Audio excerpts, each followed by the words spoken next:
Medina Zain mau kembalikan uangnya, Uci Floudea menolak, ingin istri Lukman itu jera. Uci Floudea mengaku telah mengenyampingkan kerugian yang dialami usai membeli tas mewah palsu dari Medina Zain.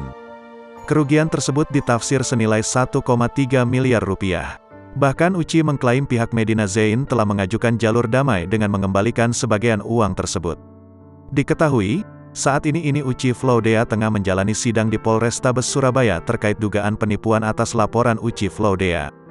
Kemarin lawyer Medina yang baru pergi ke Polrestabes, dia bilang mau balikin uang dan mau damai, kata Uci Floudea di kawasan Senopati, Senin, tanggal 5 Desember tahun 2022. Namun niat tersebut ditolak oleh Uci Floudea.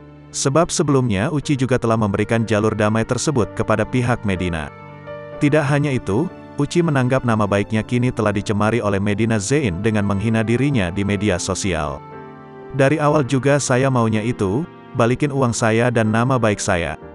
Medina itu kena batunya dia, jual tas ke orang yang tahu tas, tutur Uci Floudea. Sehingga Uci Floudea naik pitam dan ingin membuat jera istri Lukman Azhari itu. Kalau saya ditipu nggak masalah sebenarnya, tapi karena dia menghina aku ya udah saya kejar terus, lanjutnya. Terus pas lawyernya mau damai, penyidik bilang dibayar separuh gimana? Saya bilang enggak mau, uang enggal apa-apa nggak balik, bukannya sombong ya, lanjutnya. Diketahui sebelumnya, Medina Zain dilaporkan Marisha Icha di Polda Metro Jaya, pada September tahun 2021 atas kasus pencemaran nama baik. Tak hanya itu, Medina Zain dilaporkan atas dugaan pengancaman pada Oktober tahun 2021. Sebab Uci Floudea mengaku diancam setelah meminta uangnya kembali, atas transaksi jual beli tas palsu.